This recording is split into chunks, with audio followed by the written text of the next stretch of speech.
पत्नी और 2 बच्चे को छोड़ किन्नर के साथ एक पति फरार हो जाता है और किन्नर से कहीं ना कहीं प्यार करने लगता है। क्या मामला है पूरा उनकी पत्नी से ही जानते हैं। यहाँ मानवाधिकार महिला पुरुष उत्थान संस्थान मंच में आए हुए हैं, इनसे जानने का प्रयास करिए क्या कुछ मामला हुआ था और उनके पति किन्नर से कैसे फंस गए। स्वागत है, कैसी हैं? क्या हुआ था, क्या मामला हुआ था कि आपके पति जो है किन्नर से कहीं ना कहीं प्रेम हो गया या फिर क्या हुआ था, क्या मामला है पूरा हमारे ऑडियंस को बताइए। बात ये है कि मतलब जो मैं बाहर में रहती थी महाराष्ट्र में कोपर गांव में। अच्छा। कोपर गांव में मैं रहती थी बहुत दिन से, आज नहीं कई साल हो गया, 2 साल 2.5 साल हो गया। लॉकडाउन के समय से उधर ही मैं रहती थी। मेरे पति पेंट्री कार्ड में काम करते थे। पेंट्री कार्ड में काम करते करते वो ट्रेन में मांगती थी पैसे, दोनों का संपर्क हुआ। अच्छा, पेंट्री कार्ड में जो होता है ट्रेन में आपके पति काम करते थे और किन्नर जो है ट्रेन में वो मांगते थे, तो दोनों के लिए संपर्क हुआ। तो जैसे मैं अभी आपके पास आई हूँ, आपको जैसे मैं भैया बुला रही हूँ, आपकी पत्नी है उसको भाभी बुलाऊंगी, उस तरीके से बात चल रही है। तो वो मेरे रूम पे भी आई, 3 दिन आई है मेरे रूम पे। 3 दिन आई तो मैं बोली कि ये कौन है। मैं तो गाड़ी में देखती हूँ मांगते हुए जाती थी, तो मैं बोली वही है क्या। तो वो बोले कि हाँ छक्का है, मुझे बताया कि छक्का है। मैं बोली तो फिर उसको लेके क्यों आए। वो गाड़ी में मांगती है, मैं उसका थोड़ा बहुत हेल्प कर देता हूँ, वो भी मेरा कर देती है। कभी मेरे पास पैसे नहीं रहता तो कर्जा ले लेता हूँ, उसको बाद में दे देता हूँ, वो भी मुझे दे देती है। जैसे मैं अपने बहन के साथ रहा था, मतलब कोपर गाँव में रहती थी, वो पेंट्री कार्ड में काम करती। भाई बहन का रिलेशन था। भाई बहन का रिलेशन था किन्नर के साथ आपके पति का? हाँ, भाई बहन का रिलेशन था। मुझे भाभी बुलाती थी और मेरे बहन को भैया बुलाते थे। तो हम इनको पूछे कि ये कौन है, मांगती है ट्रेन में वही है। तो ये बोले कि हाँ छक्का है। तो हम बोले कि ऐसा क्या आपसे संपर्क है कि भाई बहन बना लिए, छक्का कहीं भाई बहन होता है। वो बोले कि नहीं, गाड़ी में काम कर दिया, कभी मैं भी कर्जा ले लेता, कभी वो भी मेरे से ले लेती है, यही रिलेशन है और कुछ नहीं है। तो वो आई सुबह में, मतलब रात को आई। मेरे रूम मालिक थे तो वो मुझे बुलाया, सचिन नाम है उनका, महाराष्ट्र में घर है। तो बुलाए सचिन भैया, बोले कि नेहा भाभी ऐसा बात है कि मेरे रूम में आप मतलब कि किन्नर को नहीं बुलाइएगा, यहाँ पे गंदा लोग। वो घर पे भी बुलाते थे किन्नर को? हाँ, मतलब हमारे रूम पे आई। 3 दिन आई थी। फर्स्ट दिन आई तो वो मुझे मना कर दिया सचिन भैया कि नहीं, उसको नहीं। आपने उस समय विरोध क्यों नहीं किया कि आप किन्नर है, छक्का है, तो फिर आप घर पे क्या बुला रहे हैं, और बुला भी दिए तो आपने एंट्री क्यों करने दिया? नहीं, तो आई ना अचानक से आ गई मेरे रूम में। तो आई तो मैं किसी को कैसे भगा सकती है अचानक से। ठीक है, एक दिन नहीं भागेगा, लेकिन आप 3 दिन बता रही हैं। नहीं, तो दूसरा दिन सुनिए क्या हुआ। तो वो जब मैं 4 बजे रास्ता वो कर दी, करने के बाद बैठी कुछ टाइम तक, फिर मैं बोली कि आपका टाइम हो गया तो अब जाइए। उसके बाद रूम मालिक बुलाए, बोले कि नहीं वो लोग रूम में अलाउ नहीं है, रूम में नहीं आने देना, कचरा फैलता है। हम बोले अपने पति को कि आप मेरे पति को ये बात बोलिएगा, मेरे से नहीं बोलिए। तो उनसे भी शायद वो बोले थे कि प्रकाश जी आप मेरे रूम में उनको नहीं लाइएगा, बाहर में दोस्ती है बाहर में कीजिए, अंदर में नहीं। उसके बाद दूसरा दिन आई रात को, मतलब 12:30 ऐसे 12:30 ट्रेन 1:30 बजे इधर से उनका ट्रेन था जाने का। 12:30 बजे वो आई तो मैं रात को सो रही थी, मैं और मेरी भाभी थी। तो दोनों लोग सो रही थी। 2 दरवाजा है, तो वो जो रेलवे स्टेशन के पीछे का रास्ता है उधर से आई थी, जहाँ से कोई नहीं आता है, उधर से आई थी। तो हम बोले कि भाभी इधर से रात में सब पिए रहते हैं, इधर रेलवे साइड में, लगता है वही लोग गेट बजाए। आवाज भी निकला तो लड़का का आवाज निकला। हम बोले कि लग रहा है कोई लड़का है। भाभी को बोले कि आप मेन गेट पे खड़ा हो जाइए, अगर इधर मान लीजिए मेरे साथ कोई कुछ किया तो आप बाहर निकल के बोल सकते हैं ना किसी को। तो भाभी उधर खड़ा हो गया। हम चप्पू लेके डर की वजह से निकले। हम बोले कौन है, तो लड़का का आवाज सुनाई दिया। तो हम निकले तो ऐसे हाथ किए तो वहाँ दूर हट गए। भाभी आप मुझे मार दीजिएगा। मैं बोली कि मैं आपको क्यों मारूंगी, आप इतने रात को क्यों आई हैं। फिर उस दिन हम आपको मना किए थे कि नहीं आइएगा।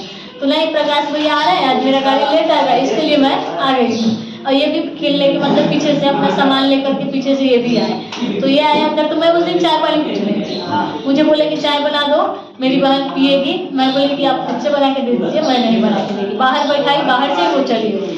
फिर बहुत दिन बाद मेरे बेटा का जन्मदिन था 12 सितंबर को। तो 12 सितंबर को जन्मदिन पे आई, मैं अंदर थी रूम में। तो बाहर में दारू पी रही थी सबके साथ बैठ के। मेरी भाभी, मतलब बिहार में दारू बंद है, इसके बाद भी किन्नर और आपके पति दारू पी रहे हैं? बिहार में नहीं, महाराष्ट्र में। अच्छा, महाराष्ट्र का ये बात? हाँ, महाराष्ट्र का बात। तो गई तो भाभी बताई कि नेहा देखो ना, फिर वो आई था। बोले कौन, वही छाया। तो मैं भैया को बुलाई, भैया को बुलाने के बाद मैं अपने पति को बुलाई। मैं बोली ये सब बात अच्छा नहीं है, सबके साथ आप पी रहे हैं, सब क्या बोलेगा। तो फिर मेरे बच्चे का एक कपड़ा ला। प्यार का कहानी कहाँ से शुरू हुआ, कैसे लोग नजदीकियां बढ़ गई भाई बहन के बाद? यही भाई बहन करते करते वो घर पे आए। तो मतलब कि जो इंस्टाग्राम पे मैसेज है, बुरी मैसेज आता था। तो हम इनसे पूछे कि आप तो बोलते हैं कि भाई बहन है, तो ये इतने गंदे जानू, ये क्या है।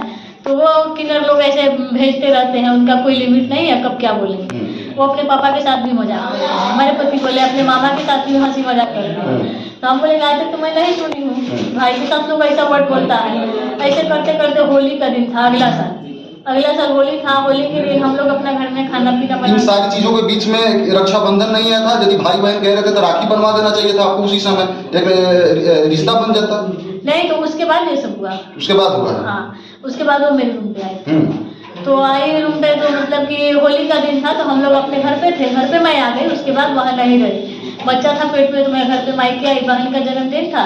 मैं अपने पति को बोली कि मैं फिर बाहर आना चाहती हूँ, तो वो बोले कि नहीं, घर पे जाओ, ठंडा का मौसम है, मम्मी अकेली है। अब मम्मी के मेरे पैर में सो जाना जाता। कहीं ऐसा तो नहीं है कि पेट में बच्चा था और आपके पति जो है मजा मारने के लिए किन्नर के को फंसा लिए या उसके प्यार में पड़ गए? ये सब तो मुझे नहीं पता है, क्योंकि मैं साथ में नहीं थी। तो होली के दिन क्या हुआ, मैं कॉल लगाई होली के दिन, तो मेरे पति बोल रहे हैं कि लाइट नहीं है, जो कि महाराष्ट्र का लाइट कभी करता है। लाइट नहीं है, आंधी पानी आया है, इसके लिए लाइट नहीं है। मैं मान गई कि लाइट नहीं है, सही बोल रहे होंगे। बार बार फोन ऑन हो रहा था, बार बार फ्लाइट मोड में। हम बोले कि लाइट नहीं होगा, इसके लिए कहीं बंद कर दे रहे हैं। वही लोग तो दूसरा काम कर रहे थे। अच्छा, इंस्टाग्राम पे जो मैसेज आया, आपने देखा कि जानू वगैरह का सारा कुछ मैसेज था, गंदी गंदी चीजें थी, तो आपने विरोध किया? इसके बाद नजदीकी लोगों को फिर कैसे हो गया? विरोध नहीं की, फिर ये बाहर गए ना, तो वहाँ पे फिर दोनों का संपर्क हुआ। कैसे, मतलब किस तरह से संपर्क हुआ? और आपको फिर कब लगा कि ये लोग फिजिकल हो रहे हैं, मतलब शारीरिक संबंध बना रहे हैं? होली के दिन मुझे लगा। होली के जब एक दिन बाद होके जब मैं वीडियो देखी, वो दूसरे के मुंह से हमको पता चला। मैं इंस्टाग्राम नहीं चलाती थी, मेरे पास फोन भी नहीं था।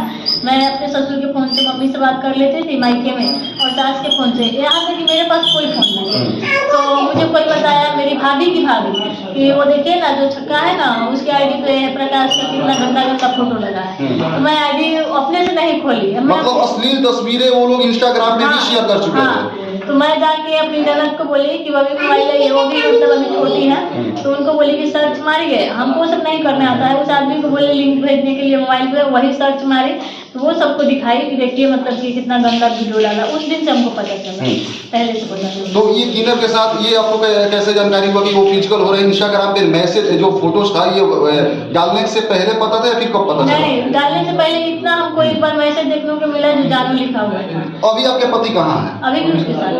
कहाँ पे अभी उसके साथ? महाराष्ट्र में है। महाराष्ट्र में ही है। तो आपने उनसे बात होता है आपको, और आपके मतलब जो बच्चे हैं उनसे बात करने का प्रयास करते हैं? नहीं, बात नहीं होता है। कभी बात नहीं करते हैं। तो क्या आपको क्या लगता है कि आप किसके साथ रहिएगा? किन्नर के फेरा में तो वो पड़ गए, उसके साथ फंस गए या फिर फरार हो गए, तो आपको क्या करना है? हमारे कहने का मतलब ये है कि जो पीछे वार कर रहे हैं, सामने आके बोलिए, 10 आदमी के सामने बोलिए आपको क्या करना है, नहीं करना है। जो 10 आदमी का निदान होगा, सोच समझ के अपना निकालो। देखिए, जैसे ही कहा जाता है कि हर सिक्का का दो पहलू होता है, तो कहीं ना कहीं आपके पति का जो गलती था आप बता रही हैं। हाँ। लेकिन आपका भी कुछ शायद गलती हो जो कि आप नहीं शेयर कर रही हैं। आपके पति को लगा होगा कि आप में कुछ गलतियां हो, तो ऐसा भी कुछ है मामला? तो हमारे ऑडियंस को नहीं, ऐसा कुछ नहीं है। हमारे पति प्रूफ कर सकते हैं ना सामने में, इसीलिए तो मैं बुलाना चाह रही हूँ। मतलब तमाम चीजें आ रही है। प्रेम प्रसंग का मामला जैसे कि आ रहा है कि दूसरे की पत्नी है, दूसरे के से फंस गई, भाग गई, फरार हो गई, तमाम मैटर आते हैं। तो ऐसा कुछ मामला आपके बॉयफ्रेंड वगैरह का कुछ नहीं ना था? नहीं, वो घर पे बैठ के बात किया जाएगा। आप लोग भी आते मेरे घर पे, सब रहता, अपना परिवार को बुलाता, जो भी है सब बैठ के बात करता है, किसके अंदर क्या गलतियां है दिखाया जाता है। आप किसी से प्यार नहीं करती? नहीं, मैं एक प्यार की जो अभी फंस गई। इनसे लव मैरिज हुआ था? हाँ। कैसे लव मैरिज हुआ था? लव मैरिज हुआ था। मैं 4 साल बात करके फिर शादी की थी। अच्छा, 4 साल आपने बात किया। लव मैरिज का शुरुआत कहाँ से हुआ और कैसे आपसे, मतलब क्या नाम था आपके पति?